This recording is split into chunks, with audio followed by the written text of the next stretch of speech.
जे जो है संगवारी मान मोर पास एक सिंपल ब्लाउज है तो मैं डोरी और लटकन बना के थोड़ा स्टाइलिश बनाता हूँ। पीछे देख सका था देवांश मोर बेटा बदमाशी करते सोफा कवर के कवर निकाल के खेलत रहीस।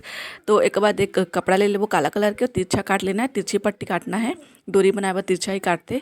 फिर ओकर बाद एला सी लेबो और सुई धागा की मदद से ये डोरी ला सीधा कर लेबो। और इसमें 2 ठो डोरी बना लेबो, दोनों साइड पर ब्लाउज पर करना है।